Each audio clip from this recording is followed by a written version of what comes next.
Hey, what's up, good people? I'm QC. Welcome to another Talking and Grubbing live stream. I'm sorry I'm a little late. I had some issues with my webcam. Make sure that that my red webcam was together and working good, so I can come on here and talk with y'all, chop it up with y'all tonight. How's everybody doing? How's everybody's evening? I hope your day went well. Excuse me. Well, this is the final division that I'm breaking down tonight. This is my final division of my NFL preview for 2019. I'm breaking down the NFC West tonight. Now, the West, to me, this is one of the most slept on divisions in football. This division has a lot of talent, has three pretty good quarterbacks: Jared Goff, Russell Wilson, and Jimmy Garoppolo, an up and coming quarterback who last year, was set to accomplish some things last season before he got hurt during the first game, and it ended his season. So I'm definitely anxious to see how he's going to do this year. Just gotta share with everybody on social media that I'm on here live right now. But yeah, the NFC West is pretty underrated. People sleep on that division.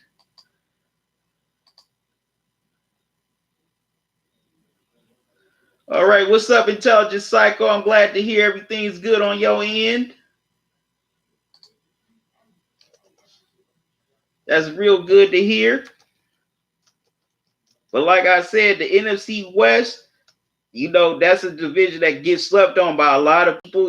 People talk about how tough the AFC North is, the NFC North is, the NFC and the NFC East, but the NFC West has been a tough division too for the last few years.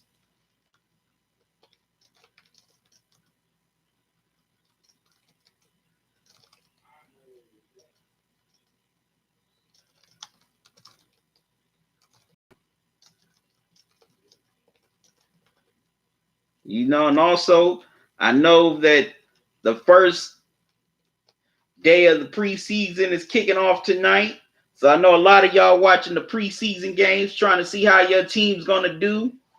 Before I got on here, I was watching a little bit of the Browns Redskins preseason game. The Browns, they look pretty good, especially on that opening drive by Baker Mayfield. That was a hell of a drive. And also, Mac Wilson, who they drafted late in the later round from Alabama, just got a pick six. So the Browns definitely trying to prove to everybody they are for real this year and trying to do something.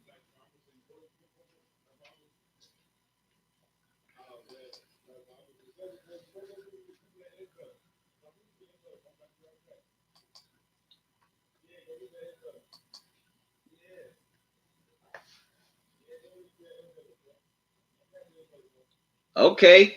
Tell just like you say you got the Rams. Okay, you got the Rams by a close margin for the division. But you say the Seahawks might give them a run for their money. They could if they stay healthy. And also, I also want to see how they're going to do after they traded Frank Clark.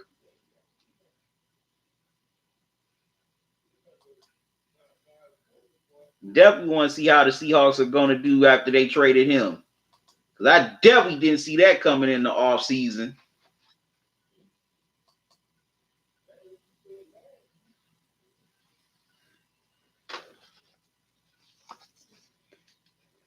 Notes here. Also, if this is your first time coming on here tonight watching this live stream, don't make it your last. Subscribe to the channel now. When you do, click on the bell icon so that way you won't miss any new videos or any upcoming live streams from me.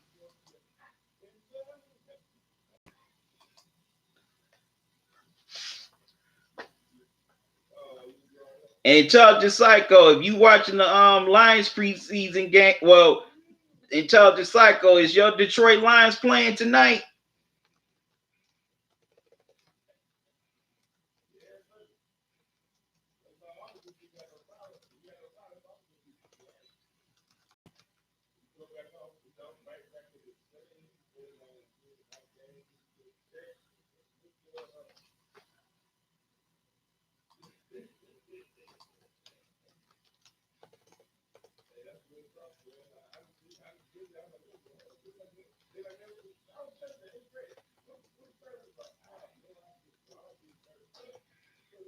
Gonna get started in a minute, y'all.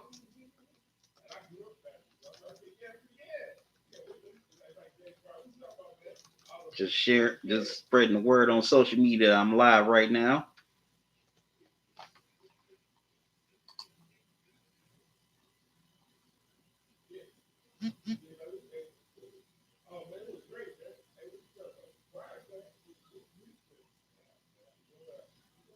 Okay, tell the cycle who the Lions are playing, how the Lions are looking so far in their first preseason game.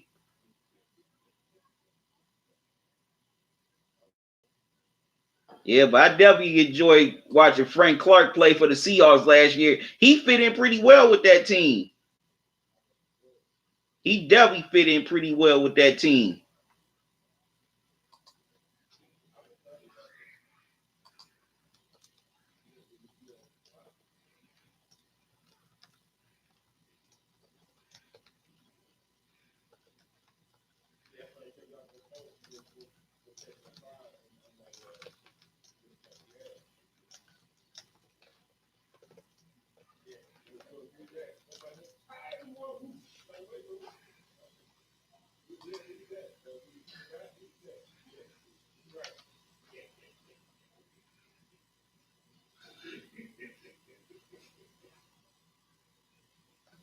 Okay, the Lions against the Patriots, and you said that they look like they've been wanting it for the first, in the first few drives, and they playing well. Okay.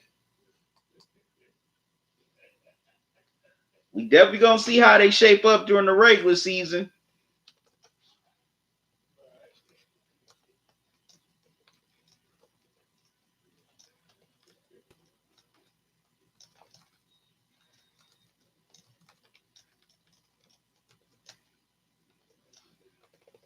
Man, I can't believe this is the last, NFL preview live stream that I'm doing. It went fast.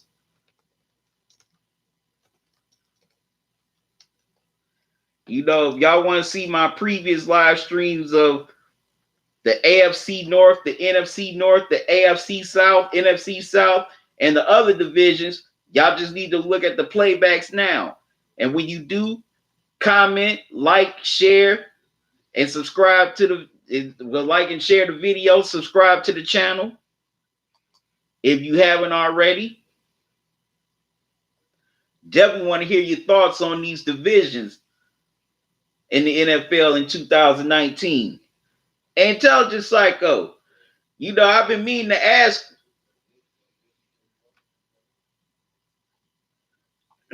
Excuse me. Intelligent Psycho, I had been meaning to ask him why did he pick the Steelers over the Browns for the AFC North.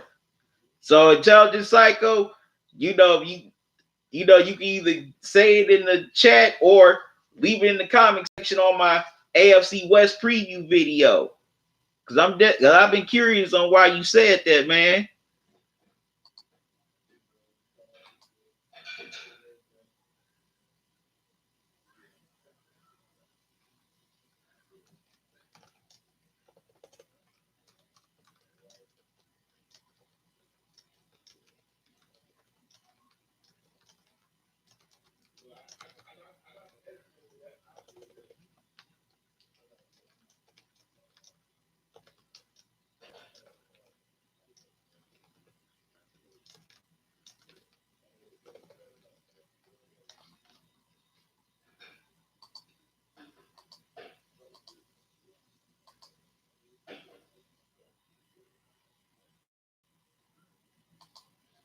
All right.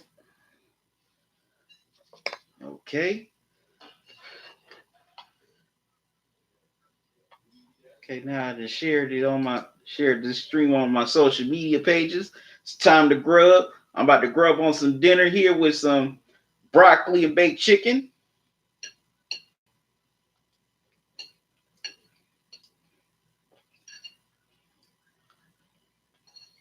Rocking good.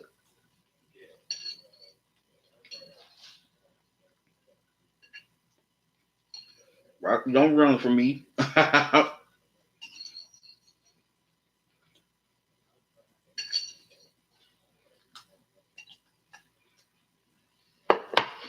Get a little piece of this chicken.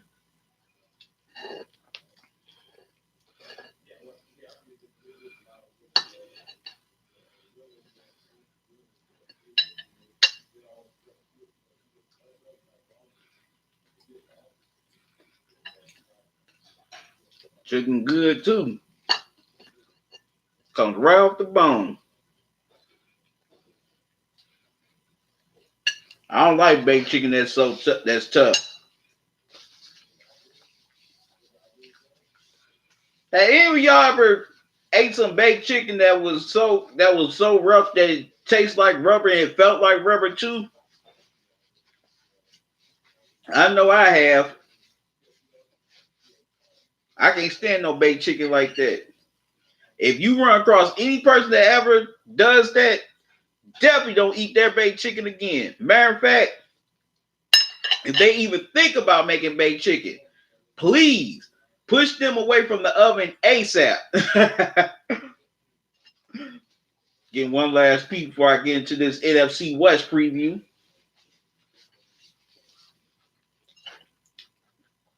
All right. All right, here we go. Now, like I said tonight, I'm breaking down the NFC West. And I'm starting with the defending NFC West champion, the LA Rams. Now, last year, the Rams definitely took one giant step forward. They ended up winning the NFC West for the second year in a row. Also, excuse me, they advanced to the Super Bowl where they ultimately lost to the New England Patriots 13-3 in one of the most boring Super Bowls ever.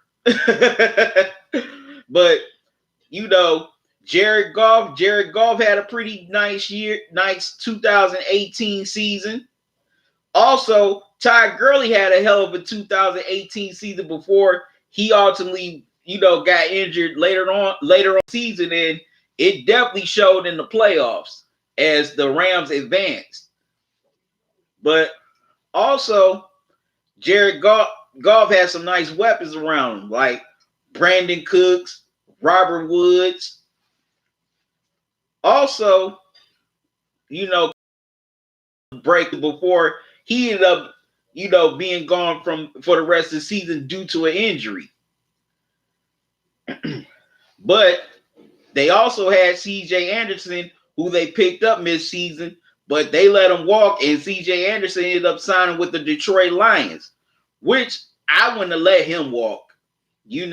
L.A., he started balling, especially in the playoffs in that NFC divisional game against the Cowboys. I wouldn't have let C.J. Anderson walk. I would have tried to keep him if I was the Rams, but they let him walk. And now they acquired Malcolm Brown in free agency. Excuse me. And also, the Rams, they had a pretty solid defense. With Aaron Donald, who's one of the best defensive players in the NFL. As a matter of fact, he's a two-time defensive player of the year. Also, they had Ndamukong Suh. They let him walk. I don't know why, because he definitely balled out last year, especially in that NFC Championship game against the Saints. But they got veterans like Marcus Peters, Talika Keeb, who's a Cleveland native. Also, they have cats like Robbie Coleman, who basically made the pass interference, who committed the pass interference in the NFC Championship game that should have been called, but it wasn't.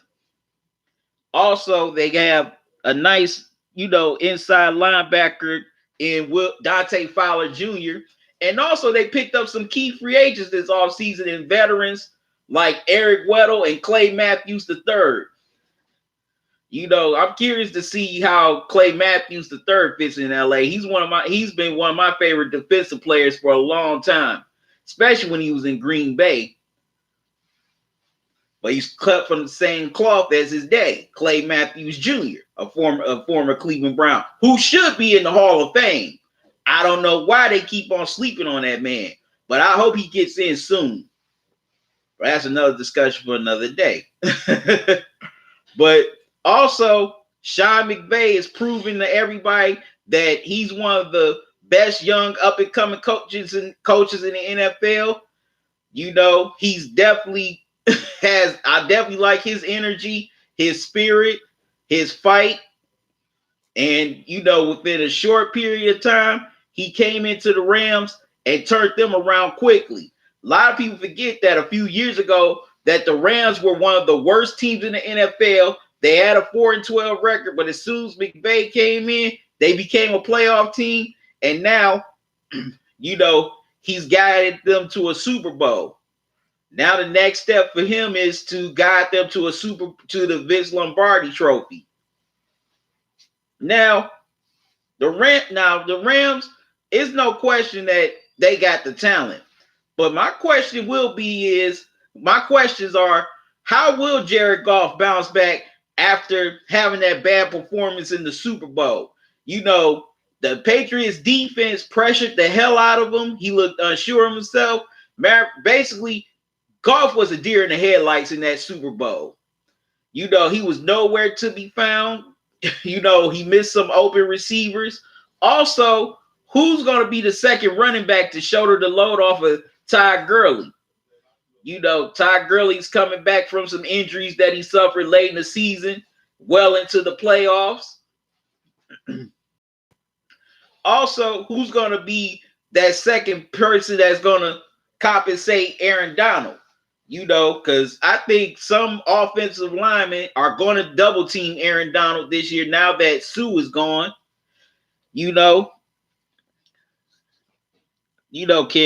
Tanzel, Smart step up and be that person who can, shoulder the load off of Aaron Donald so double teams don't come at him from opposing offensive linemen that opposing offensive linemen, that they're gonna face during the regular season. Also, who's gonna shoulder the load to keep the lead. To keep a lead, he's a little bit older now. I mean, he is a veteran corner and very smart and talented, but can Troy Hill shoulder that load for him? Also, I got questions at strong safety. How will John Johnson do? As well as Eric Weddle. Now, Eric Weddle, his best years are slowly behind him because he definitely dwindled down the last few years in Baltimore. He was pretty solid last year at the end of the season, but you can definitely tell Weddle's best years are behind him. But you never know. Maybe he might, be rejuvenated here in LA.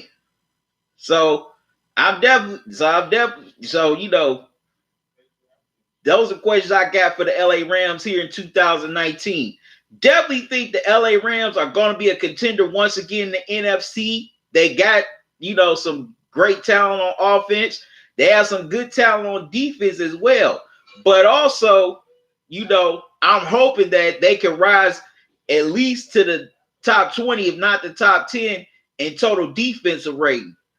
Because last year they were the middle of the pack and ranked at the bottom in the defensive category. So I definitely want to see the defense improve in 2019 statistically. But definitely think the Rams are going to be a contender in the NFC, and they got a great chance to go back to the Super Bowl if they don't have that Super Bowl hangover. Because if you notice, whether a team wins the Super Bowl or loses the Super Bowl, most teams have the hangover. So I hope the Super Bowl hangover doesn't, come over the Rams. All right.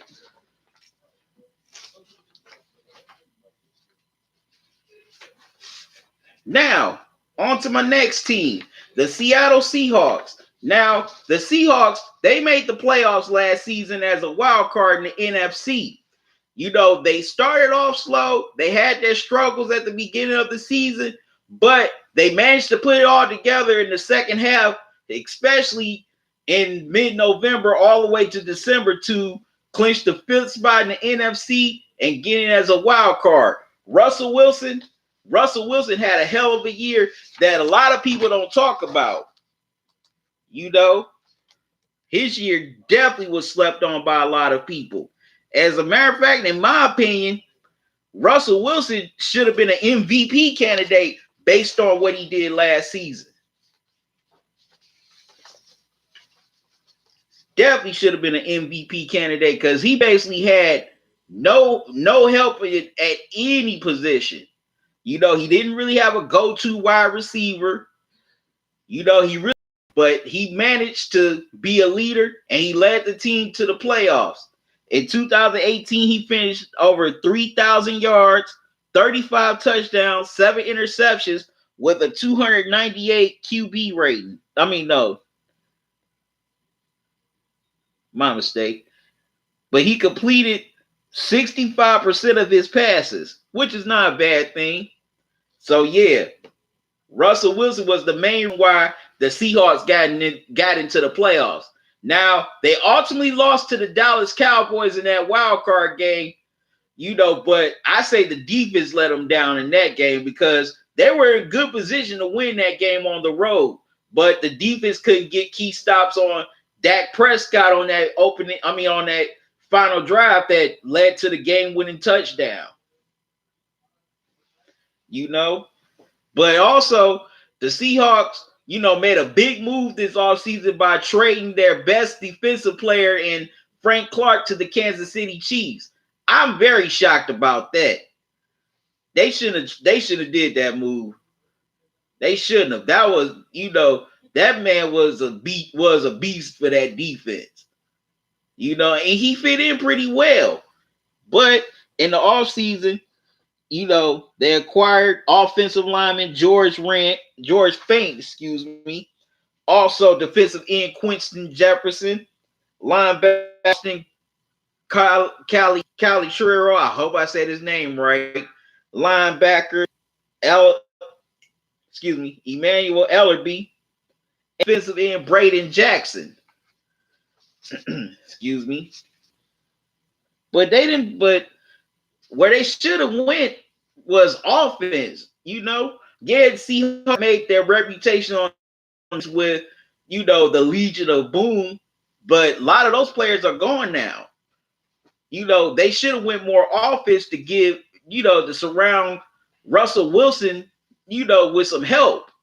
Doug Baldwin, he just retired. So my question is, who's going to step up and be the go-to wide receivers for Russell Wilson?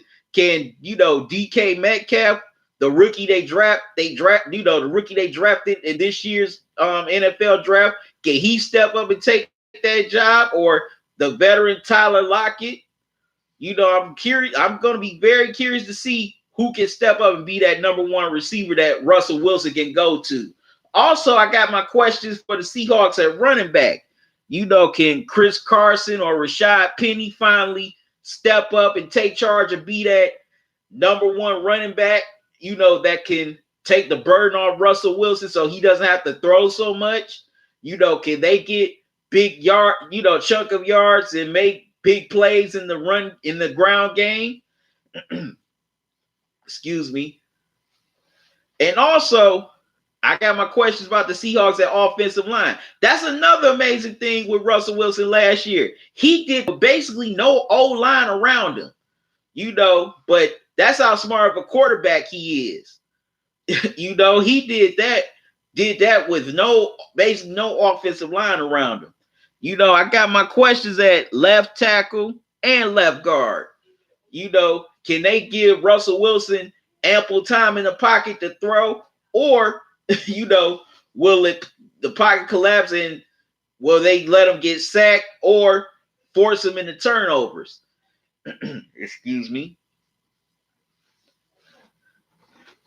Also, can they, set up, put the running game in prime position to create holes and open up big yards and big plays in the ground game? So, man, that's it. Like I said, it's amazing that Russell Wilson led this team to the playoffs last year with basically no help. Now, the defense, I think the defense is still going to be pretty solid defense. They're not the Legion of Boom anymore, but I still think they're pretty solid. They still got KJ Wright. They got Shaquille Griffin, who they drafted last year. Also, still got Earl Mitchell, as well as Bobby Wagner, the longtime Seahawk. And also, they got free safety Tudrick Townsend, as well as Trey Flowers, the cornerback. So I think the Seahawks, they're more like a fringe team in the NFC. Everything has to go right for them to maybe make the playoffs again, like it did last year. Maybe they might have struggles again, but they get hot once again and make the playoffs. Also, if this offensive line can really protect Russell Wilson, I think Russell Wilson can definitely outdo what he did last year. But it's really going to come down to them. And also, can these wide receivers step up and be consistently there for Russell Wilson when he needs them? Also, I got my questions about tight end. Can Nick Vannett, be pretty solid for Russell Wilson as an offensive weapon? So, if the Seahawks can definitely put it all together this season, they can definitely make the playoffs again. But if they don't, then, I see them finishing 500 or a little above 500 at best. All right. Now, on to my next team, which is the San Francisco 49ers. Now, as y'all know, with the 49ers, they acquired Jimmy Garoppolo in that trade from the New England Patriots the season before last. And he was on his way to he led the 49ers, on a 5-game winning streak to end the season. So a lot of people were amped up and hyped up to see how he was going to do with a full season, behind him. But they were anxious to see how he would do during a full season. But unfortunately, Garoppolo ended up getting injured on the first play of the game on the road against the Kansas City Chiefs, and he was ultimately done for the season. But now he's fully healthy and he's ready to show and prove. Now, the 49ers, they drafted Nick Bosa, the brother of I'm about to say San Diego, LA Chargers, Joey Bosa, with the second pick in this year's NFL draft. Nick Bosa, before he quit Ohio, he played at Ohio State for 1 year, but ultimately decided to drop out to focus on the NFL draft. But the year he had at Ohio State, Nick Bosa is a beast. Well, was a beast, man. He could definitely get pressure on the QB, sack him, force him into turnovers. But now we really see what he can do because he recently just suffered an injury that's going to keep him out for the whole preseason. So, we're going to have to wait till the regular season to see what Nick Bosa can really do. But they also definitely pretty good free agent acquisitions. They signed the veteran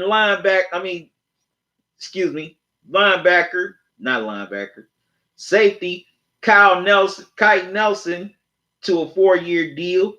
Also got offensive lineman Mike Person. He signed defensive back Jimmy Ward. And,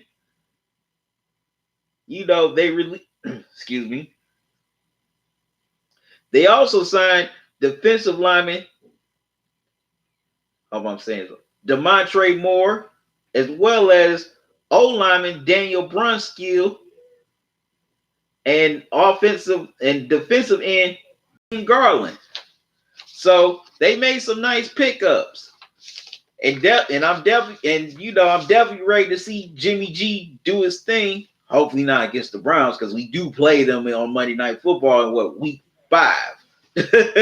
So definitely don't want him to do his thing against the Browns. But my question is, how will this 49ers defense hold up? Now, they got Malcolm Smith, the veteran who was also the Super Bowl MVP a few years ago for the Seattle Seahawks. And also they have Richard Sherman, the cornerback from that Super Bowl team as well. But, my question for them is at defensive tackle. How will Sheldon Day do? How will DeForest Buckner do?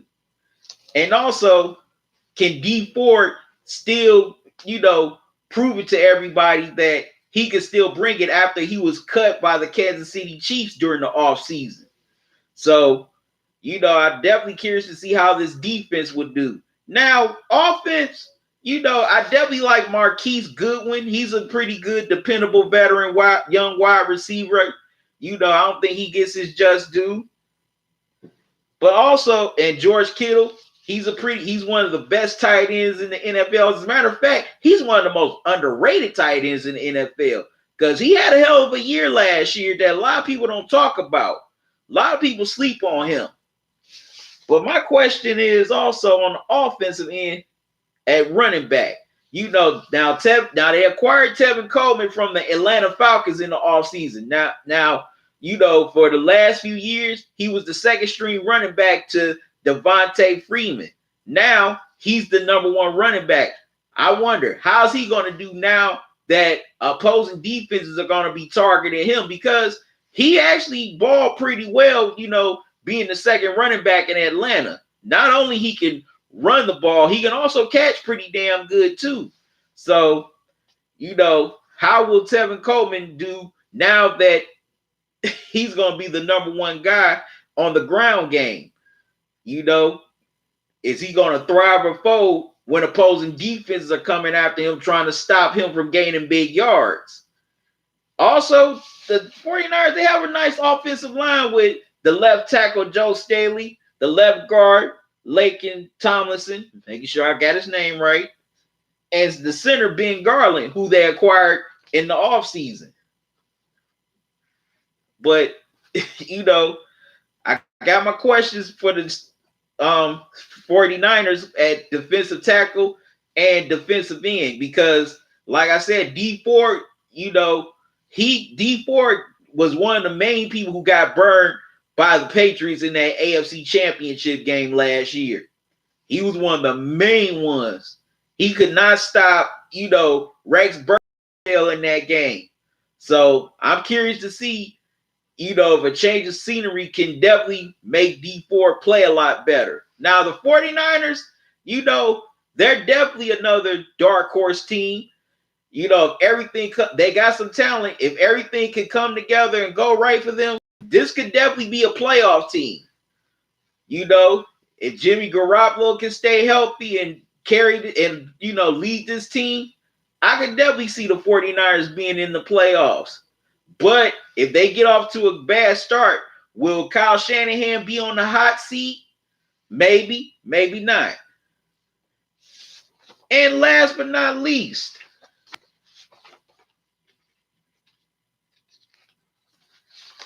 the Arizona Cardinals. Now, as y'all all know, the Arizona Cardinals last season finished with one of the worst records in the NFL at 3-13. They ended up firing their head coach, Steve Wilks, and he became the defensive coordinator for the Cleveland Browns this offseason. Now, I think, that was unfair to fire Wilks. That wasn't, a lot of that wasn't his fault. I mean, what talent did he have? I don't care who you put in as head coach. If they don't have the talent, then 9 times out of 10, they're not going to be successful.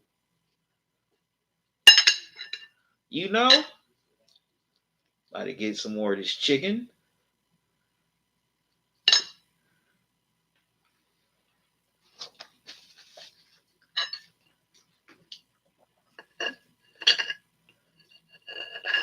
Yep. So I think they should at least gave Steve Wilkes one more year, at least another year to coach this team.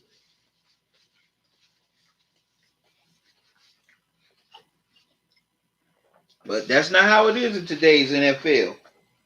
Now, as y'all all know, they drafted Oklahoma's Kyler Murray with the #1 pick at QB, and they got rid of Josh Rosen and traded him to the Miami Dolphins.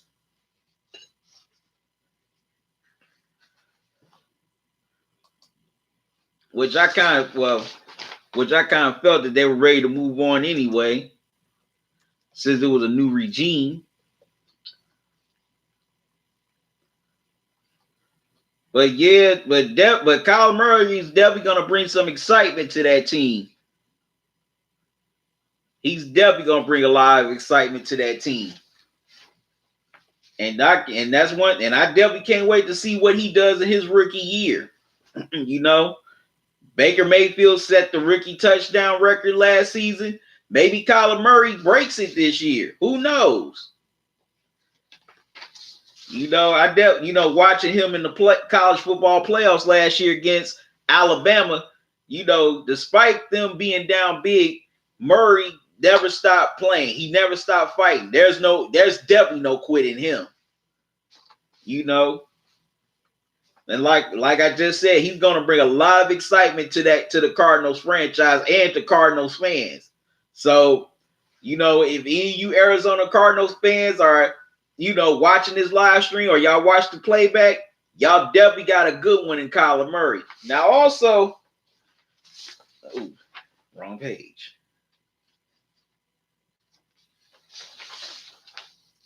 You know, they made some nice pickups in free agency. You know, they signed wide receiver Damiere Byrd. Also, they got defensive end Darius Prillin. Making sure I got his name right. They agreed, you know, they brought in veteran linebacker Terrell Suggs. You know, he decided to go back home to Arizona. So definitely like that. They bring some veteran leadership and a veteran presence on the defensive line. Because I think Suggs, he's on his way out after this year or next year. But I don't see him playing in the NFL too much longer. Also, they signed offensive tackle Marcus Gilbert, excuse me. And they released safety Antoine Barnes. Also released Josh Bynes, the linebacker. Now, with the Cardinals, I do, you know, and also they hired the head, before I, you know, go into my analysis of the Cardinals, they also hired college head coach, Cliff Kingsbury, who also coached Baker Mayfield back in college at Texas. Now, with the Arizona Cardinals, they're definitely not going to be good this year. You know, they're a rebuilding team, but it seems like they're headed in the right direction by drafting Kyler Murray. You know, I hope I hope that these guys this year can at least step up, be pretty solid for Kyler Murray, because, you know, he's too talented just for them to just waste his talents like that, especially in his prime and his early career that he's having. So I hope that this team gets better every week, you know, during the season. Also, I'm curious about Cliff Kingsbury. You know, he's jumping from college to the NFL, so I want to see how he's going to adjust. You know, people talk about Freddie Kitchens being unproven, but at least Freddie Kitchens has some NFL experience. My brother TC, what's up, man? How you be? How you doing? But Cliff Kingsbury, you know, he's jumping from college to the pros, and you know, the NFL is a lot more tougher than coaching college. At least in college, you got a long leash and a longer contract. In the NFL, man, you definitely got a short lifespan, especially these days. If you don't have this team at least at 8-8 by season 2 or 3, you out the door. So I'm curious to see how Cliff Kingsbury is going to handle, being a head coach in the NFL. Also, Kyler Murray, I definitely see him having a shot at Offensive Rookie of the Year. I definitely think he's going to do some pretty good things in his rookie year. He may not break the touchdown record like Baker Mayfield did last year, but I definitely think he's going to be, he's going to have a pretty quality, rookie year. Now, here's my predictions for the NFC West. I think the LA Rams are going to repeat as NFC West champions. They got too much firepower on offense, and they have a pretty good defense. Now, I went back and forth on number 2 and number 3 between the Seattle Seahawks and the San Francisco 49ers, but I got the San Francisco 49ers, going finishing second in the division. Jimmy Garoppolo, he's fully healthy. He has a good offensive line around him with led by Joe Staley. He got some nice weapons with Marquise Goodwin and George Kittle.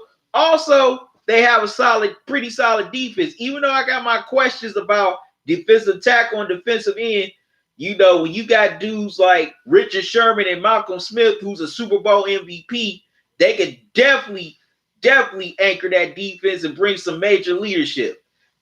I got the Seahawks finishing third. Mainly, now Russell Wilson, got mad love for Russell Wilson. He did a hell of a job last year, guiding that team to the playoffs. With the lack of talent that he had, but for some reason, I don't trust the offensive line, and also I don't trust his wide receivers. I don't trust them to be there on a consistent basis. Also, I don't know if the running game is going to be there on a consistent basis either. So that's why I have the Seahawks finishing third. And I got the Arizona Cardinals finishing last in the NFC West. Like I said, they're in rebuilding mode. Also, rookie quarterback, rookie head coach. So basically, they're definitely gonna be bad this year. They're going 9 times out of 10, they're gonna be picking top 3 in the NFL draft. And I do definitely see Kyler Murray, being pretty solid in his rookie year. But right now, the Cardinals, they're building for the future, not for the present. Well, anyways, this is my, last NFL preview live stream.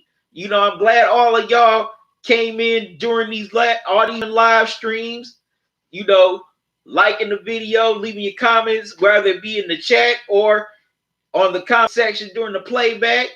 I enjoy them all. TC, you loving the fact that the Browns are not looking bad. Yeah, me and you both. Also, if you want, you can donate to my channel via Cash App or PayPal. I'm about to leave the Cash App tag right now, and then I'm going to leave the PayPal link.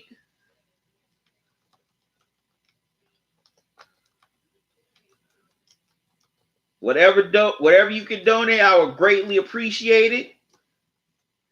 It will help my channel grow. I'm also grateful to the people who have donated to me in the past. Thank you for your love and support.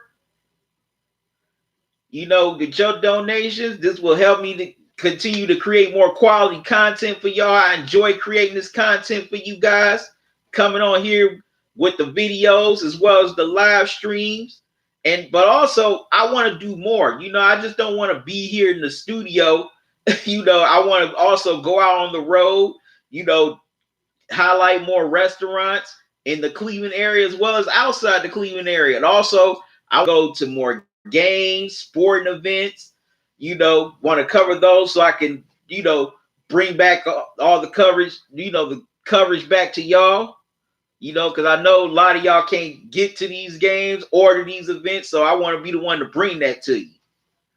And your donations will definitely help with that tremendously. Whatever you can donate, I will greatly appreciate it.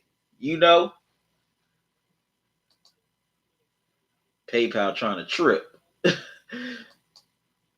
Gonna get that PayPal link to y'all in a second.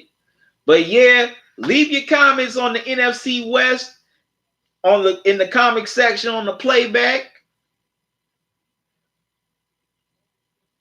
All right, TC, thank you. Glad you love the video.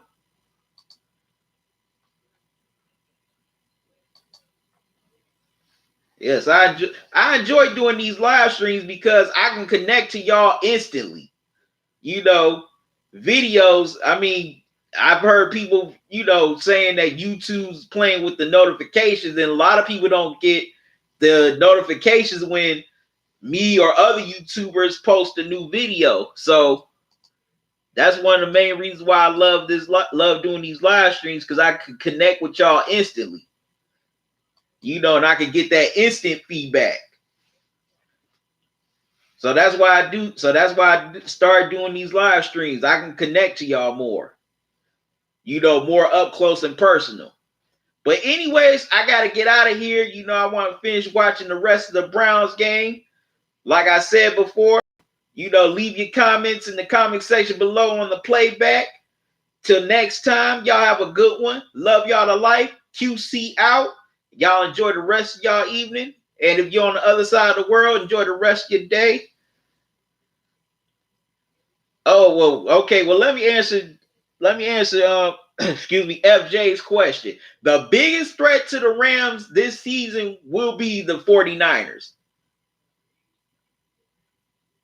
They will be the biggest threat, FJ.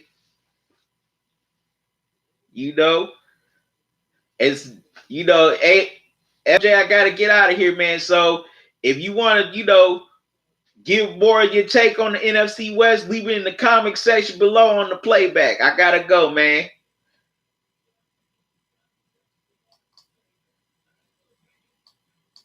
So whoever you think the biggest threat is going to be to the Rams, you leave it in the comment section. All right, gotta go.